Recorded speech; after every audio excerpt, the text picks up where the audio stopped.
Hello বন্ধুরা, শুভ সকাল। কেমন আছো তোমরা সবাই? আশা করি সবাই খুব ভালো আছো। নতুন দিন, নতুন সকালে নতুন একটা ব্লগ নিয়ে চলে এলাম। দুদিন আমি কোনো ভিডিও করিনি, তো সেই কারণে আগের যেটুকু ভিডিও এই যে একদিন তুলেছিলাম সেটাই তোমাদের সঙ্গে আজকে শেয়ার করলাম। সকালবেলার ফুলের বাগানের ফুল, কিন্তু যেদিন আমি ওই ভিডিওটা করেছিলাম সেদিন এই ফুলগুলো ফোটেনি। তো দেখো আজকে সকালে মা কতগুলো জবা ফুল পেয়েছে, সবকটা হলুদ রঙের, হলুদ নয় মানে অরেঞ্জ রঙের। তো যাই হোক, মা তো ফুল তুলে নিয়ে এসেছে, আমাকে ডেকেছিল ভিডিও করতে, কিন্তু আমি তখন মিঠির খাবারটা বানাচ্ছিলাম, তাই ব্যস্ত ছিলাম, আর যেতে পারিনি। তো মা তুলে নিয়ে এসে বলছে, দেখ তোকে ডাকলাম আসলি না। তো যাই হোক, মা তো তুলে নিয়ে চলে এসেছে।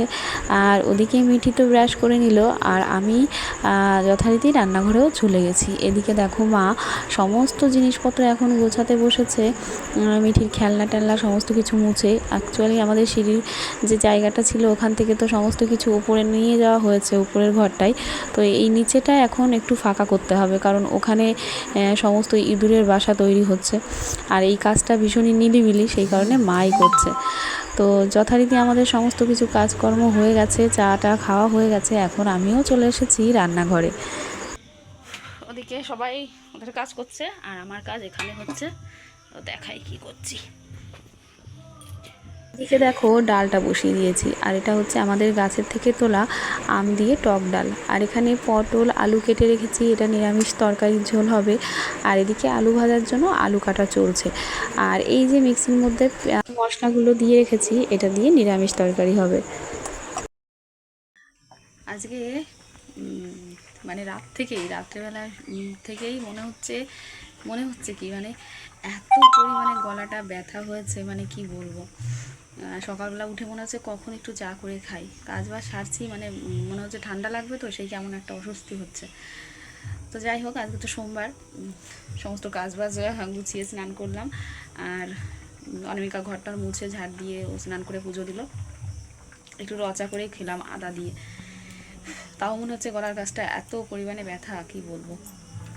মা ওদিকে আর কি ওই আমাদের সিঁড়ির নিচেটা পরিষ্কার করছে, কারণ ওইগুলো তো সকালবেলা স্নান করি, তার আগে যদি ওইগুলো করতে যাই তাহলে রান্নাবান্নায় আমার লেট হয়ে যাবে। আবার দুপুরবেলা করতে যাব, সেই অ্যালার্জির জন্য আমি যেতে পারি না। তো মা এগুলো গুছিয়ে দিচ্ছে, ঝাড় দিয়ে পরিষ্কার করে দিচ্ছে। আর ওইটা না নিলিবিলি একটু কাজ, কারণ সমস্ত কিছু গোছানোর মধ্যে অনেক জিনিসপত্র রয়েছে, কিছু হয়তো বাদ দিতে হবে, কিছু থাকবে সেরকম। তো ওইভাবে নিলিবিলি করতে গেলে আমার এদিকে সমস্ত কিছু দেরি হয়ে যাবে, ভাত বসাতে হ্যান ত্যান।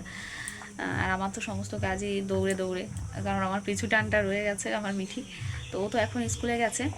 অনিকা পুজো দিয়ে চা খেলো, আমরা আগেই খেয়েছি। ওকে খাওয়ানোর পরে, মিঠিকে খাওয়ানোর পরে ও স্কুলে গেছে।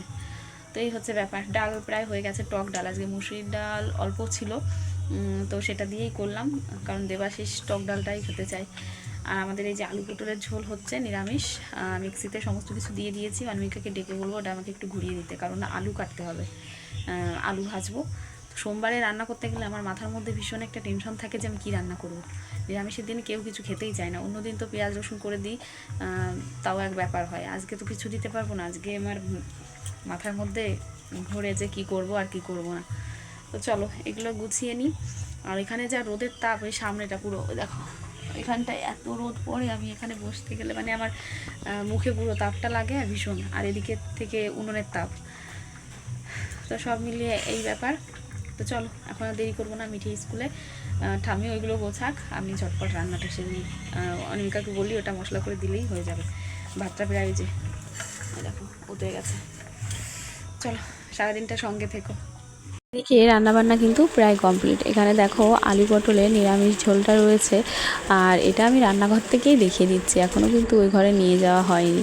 আর এই যে রয়েছে বেগুন ভাজা, আর এখনও চলছে হচ্ছে তোমার আলু ভাজাটা, একটু হয়েছে মানে আর একটু হবে ভাজাটা। আর এটা তো জোরে জাল দিয়ে শেষ করা যাচ্ছে না, মানে ভেজে উঠিয়ে দেওয়া যাচ্ছে না, একটু আস্তে আস্তেই করতে হচ্ছে যাতে মচমচে হয়। আর এদিকে আমার অবস্থা একেবারে শেষ, ঘেমে নিয়ে স্নান করে যাচ্ছি।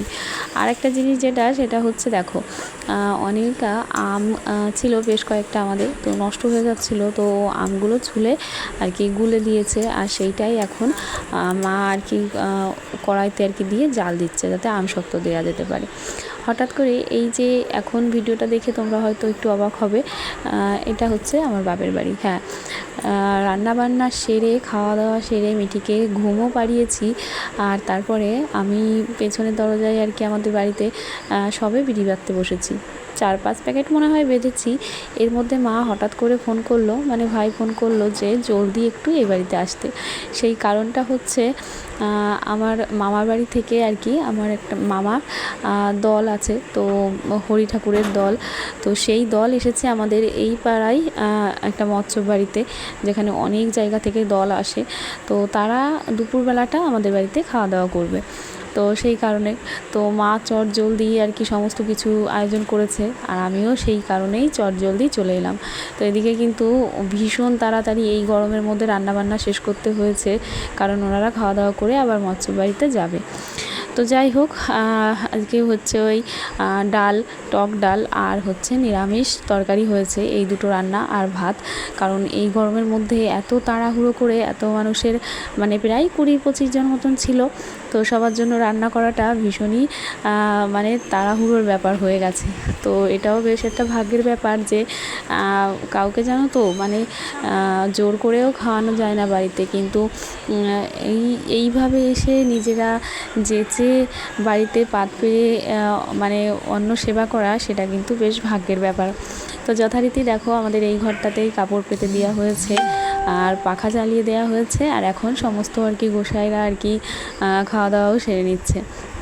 তো তারপরে তো আমিও খাওয়া দাওয়া করে প্রায় সন্ধ্যা পর্যন্ত ছিলাম ওই বাড়িতে, তারপরে আবার বাড়িতে চলে এসেছি। মাকে একটু গুছিয়ে দিয়ে মায়ের সঙ্গে একটু বসে গল্পগুজব করে চলে এলাম। আজকে আর অতটা ভিডিও শেয়ার করতে পারিনি, মানে ভিডিও করিনি ইচ্ছে করে এই গরমে। তো বাড়ি এসে আজকে আর রান্নাবান্নার চাপ ছিল না, কারণ মা সমস্ত আর কি ভাত, ডাল, নিরামিষ তরকারি যেগুলো ছিল সমস্ত কিছু পাঠিয়ে দিয়েছে। তো আমি বাড়ি এসে ভাবলাম ফাঁকাই রয়েছি, তো 2 দিন আগে না আম কেটেছিলাম রোদ দেখে, তো সেইগুলোই ভাবলাম কি আজকে মানে ফাঁকা রয়েছি তো আচারটা তৈরি করে নিই। তো একদম আমগুলো শুকনো আম, আর ওদিকে আমি শুকনো খোলায় সমস্ত কিছু মশলা ভেজে নিয়েছি, আর এইদিকে তেল দিয়ে আমগুলোকেও বেশ একটু কড়া কড়া করে ভেজে নেবো, যাতে নষ্ট না হয় খুব তাড়াতাড়ি। আর অ্যাকচুয়ালি 2 দিন রোদে দেওয়া হয়েছে, কিন্তু মনে হয় আমাদের মানে ছাদে দেওয়া হয়নি, নিচেই দেওয়া হয়েছিল, তো ততটা রোদ হয়তো সেখানে পাইনি, আমগুলো সেইভাবে শোকায়নি। তো আমি সেই কারণেই নষ্ট হয়ে যাওয়ার ভয়তে আমি আজকেই বানিয়ে ফেলছি। তো এদিকে দেখো সমস্ত যে মশলাগুলো আমি ভেজে নিয়েছিলাম, তোমার লঙ্কা, তারপরে জিরে, ধনে, মৌরি, তো সমস্ত কিছুই একদম গুঁড়ো করে নিয়েছি। আর এই যে হচ্ছে আচারের ফাইনাল লুকটা কেমন হয়েছে তোমরা অবশ্যই জানিও কিন্তু, আর খেতে কিন্তু বেশ সুন্দর হয়েছিল। আর এই আচারটা এখনই সাথে সাথে তেমন ভালো লাগবে না, এটা যখন আস্তে আস্তে রোদে দেয়া হবে, তো এই মশলাগুলো আমের ভেতরে সুন্দর মতন যাবে, তখন কিন্তু আস্তে আস্তে আচারটা ভালো লাগবে। আর এডিট করতে বসে অবশ্যই আমার মুখে জল চলে আসছিল। তো ওদিকে আচারটা তো কমপ্লিট হয়ে গেছে, মা যে ডাল পাঠিয়েছিল আমি সেটাকে একটুখানি গরম করে নিলাম। আর এদিকে বাড়িতে তো নিরামিষ তরকারি রয়েছে, সেটা আমি দেখালাম না। আর এই যে দেখো একটা বালতি ভর্তি করে ভাত পাঠিয়ে দিয়েছে, সেই কারণে আমাদের রান্নার কোনো দরকারই নেই, আজকে রান্নার হাত থেকে রাত্রেবেলা মুক্তি। তো যাই হোক, গরমে আর কোনো ভিডিও করিনি, বাড়িতে এসেই তো নাইটিটা পাল্টিনি, একবারে জল গায়ে ঢেলে নিয়েই সন্ধ্যা দিয়ে নিয়েছিলাম। তারপরে রান্নাঘরে আচার তৈরি করলাম, আর এখন খাওয়া দাওয়া পর্ব শেষ করে ঘরে এসে বসেছি। আর ওদিকে বাইরে এখনও খাওয়া দাওয়া চলছে, মানে বসে আছে আর কি, খাওয়া দাওয়া হয়ে গেছে। তোমাদের দাদাভাই সবে এলো, ওর খাওয়া হয়নি, ও বাড়িতে এসেই একটু ফ্যানের নিচেই শুয়ে পড়েছে, আমিও ঘুমিয়ে পড়েছে। আর আমি এখানে বসে ভিডিওটা এডিট করছিলাম, তো দেখলাম ভিডিওটা শেষ করা হয়নি। তো চলো আজকে এইটুকুই, সবাই ভালো থেকো, সুস্থ থেকো, আজকের মতন টাটা, গুড নাইট।